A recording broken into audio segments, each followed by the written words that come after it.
Hi, welcome back. I'm Paul Chartier. The Curious Edge, Kimberly Hudson and Olivia Brewer, welcome. Thank you. Two lovely ladies. Thank you.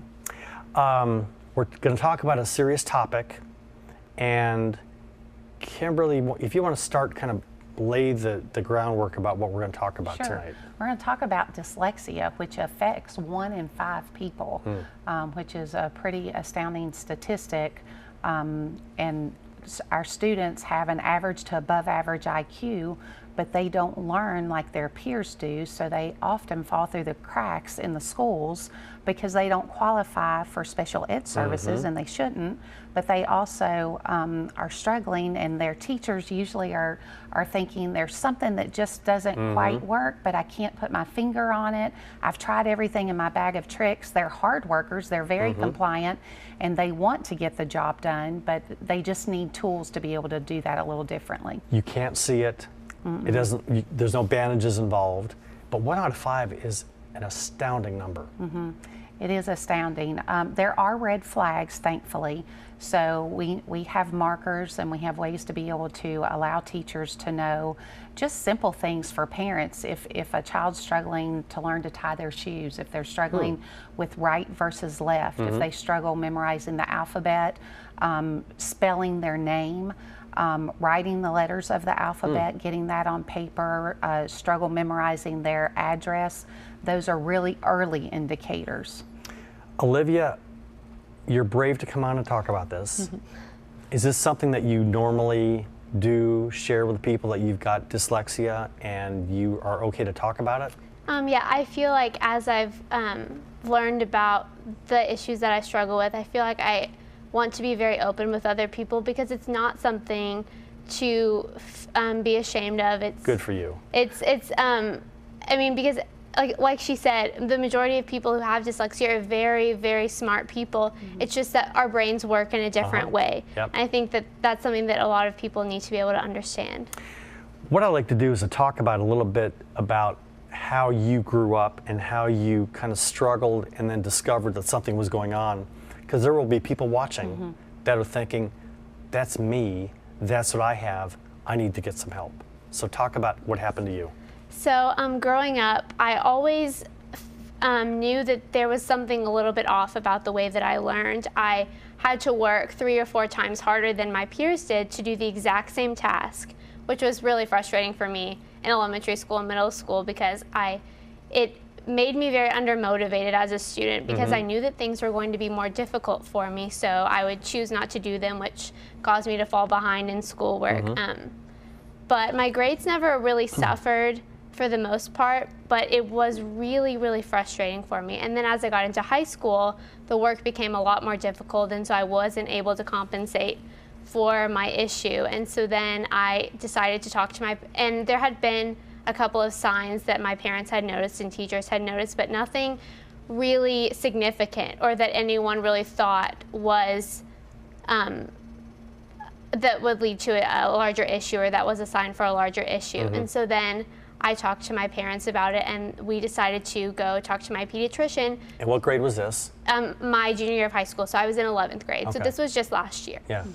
And so we opened a dialogue with my pediatrician to figure out what our next steps could be to find a solution for the problems that I was dealing with. So I was unable to spell words correctly because I couldn't hear different sounds or individual sounds, and I wasn't able to read as quickly as other people. I was a very slow reader, and just issues of that nature. And so then we talked to my pediatrician, who recommended a psychologist, who then tested me for dyslexia and ADHD and those sorts of issues. And then I found out that I was dyslexic.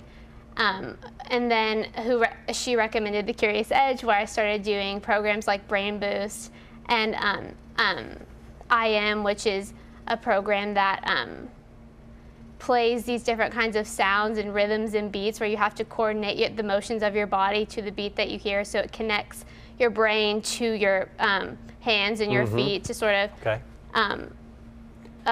open that pathway. So we did those sorts of programs, which really, really helped me a lot.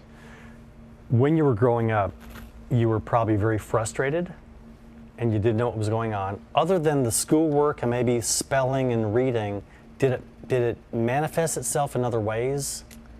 I feel like it did. I overall felt very self-conscious if I had to talk in front of other people, or I think it made me a little bit more reserved and introverted because I was worried about how I would appear to other Sure. people because Yeah. I just doubted, I doubted myself and how articulate I was and that sort of thing because I couldn't process information as quickly as I thought that I should. And so my mouth would just move a lot faster than my brain would. And so I felt very self-conscious in front of other people. What flipped the switch to enable you to be you? I definitely think the programs at the Curious Edge really helped me, and also they helped me with my issues, but also they allowed me to become more confident and understand that, you know, this is an issue that I struggle with, but it's not, you know, it's not something that I should be ashamed of. It's not Right. an issue. Right. It's just a part of me, and so Yes. then I could embrace that and Yep. understand that that's just another aspect of me, and then I could, you know, then be myself in front of other people and just understand, okay, I might not process things as quickly, but that doesn't mean that I don't know. So, Everybody has their issues. Everybody. Yeah. You can't tell by looking at people what's going on, and yours happens to be that. And you know what? So what? You're working hard and you're overcoming it, so good for you. thank you. So what happens at the Curious Edge? Well, we are able to work with the students. We can do a diagnosis, which that needs to be a medical doctor, a psychologist, or a speech language pathologist. And that's really important to have that certified specialist to be able to do that diagnosis because you're really looking at neurologically what's going on with them. They are very bright, but you need to be able to see what are their discrepancies, where are the gaps, so that you can give them those tools if they don't know the sound that a letter makes, to be able to, I call it, program that code so that they're able to do that and they can connect the dots because they are really bright. They just don't they're lacking some tools in their toolbox.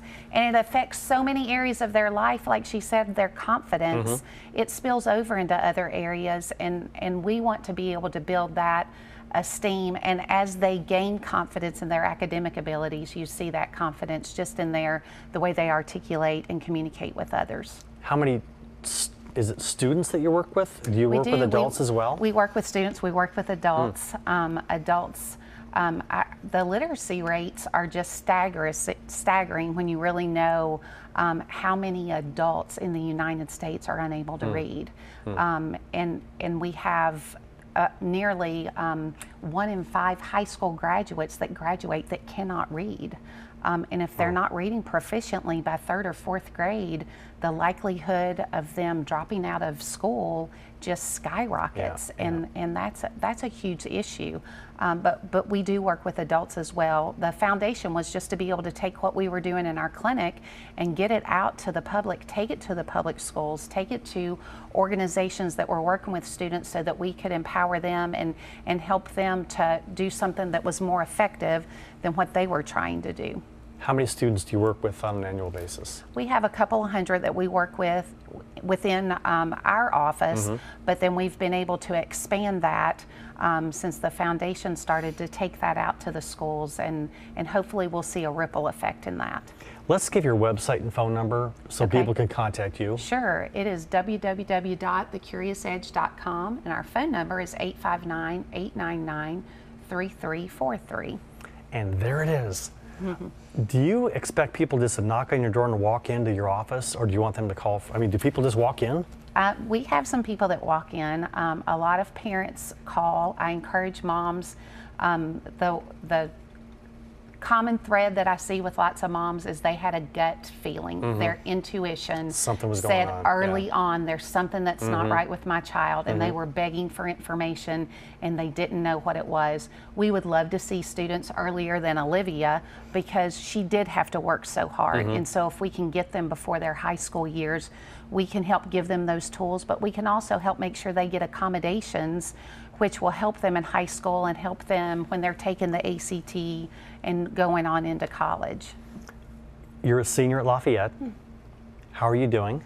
I'm doing really well. I'm a lot more confident in myself and in the schoolwork that I'm Good. doing, and I'm taking the ACT prep classes at the Curious Edge to prepare me for the college that I want to go to, and I'm really excited about it. To ask a young person what they want to major in, it's unfair, but some people kind of have an idea. Do you have an idea? I really would like to major in biology. And do what with that? I would love to, well, I want to go to college, and then I would love to go to medical school to become a gynecologist. And then I would really love to work with Doctors Without Borders to work with women's health education. So. There is something wrong with you. What kid wants to do that? I know. That's great. Any colleges in mind right now? I'm looking at Ole Miss. So that's my #1 college right now. So. And Kimberly, what provisions do colleges have when kids come in with dyslexia? What can they do for them? As long as they have that diagnosis, they can provide them accommodations. They can give them extended time on testing, help them get their notes, help them be able to get their textbooks and have that read aloud to them. So it's just an extension of what's provided in high school if they know what's going on. You talked about your confidence. What were you like before with schoolwork and your friends, and what is it like right now? I feel like before I learned that I had dyslexia, I think that I was a lot more introverted than I am now, and that could have been just lack of maturity being younger than I am now, but I also feel like I was just so, there was something about me that I couldn't quite figure out what it was. There was something that I knew wasn't quite right, and I couldn't put my finger on it, and I think that was really frustrating and upsetting for me, especially being a lot younger, when there was just something that you couldn't figure out. And so now that I know what that is, I'm able to, be myself 100%, that I know, everything there is to know about me, and I think that really makes me feel really good. So, yeah. Is dyslexia, because I know you have a little sister, is it hereditary, or how does it? It is. It's genetic. There are genetic markers, and so if a student is dyslexic, their mom or dad one is dyslexic. Okay. We just know how to identify it better now than we did a generation ago. In the last couple minutes, put a plea out to families about maybe what things to look for, and don't be shy about calling your phone number. Well, the big thing is I often hear parents of younger kids say, well, my child's reading okay, but by the 3rd or the 4th grade, their comprehension just drops. Well, it's dropping because they're working so hard to decode the word. They don't have the extra energy to be able to comprehend at the same time. And so if you have that that worry that or you just watch your child working really hard. They spend hours working to study for their spelling test or just study for a test, but the outcome does not at all reflect the time put in.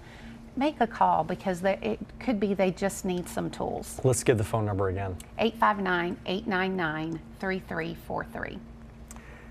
What my takeaway is that you've got nothing to be ashamed of. She's amazing. You can overcome it. Get over the barrier, accept who you are, and you'll be a freer, happier, more confident person with the world at your tail. You can do whatever you want to do. Olivia, thank you for your bravery in coming on and sharing this, because it will have an impact on other people in Fayette County, and all it does, it makes people better. So thank you for doing that. Thank you. And Kimberly, thank you for corralling Olivia and finding her Thank you. and making this a better city as well. Thank you. Thanks for watching. I'm Paul Chartier. Get on the website. If you think your child has a problem, it's nothing to be ashamed of. You could do something about it. Thanks for watching Heart of Gold.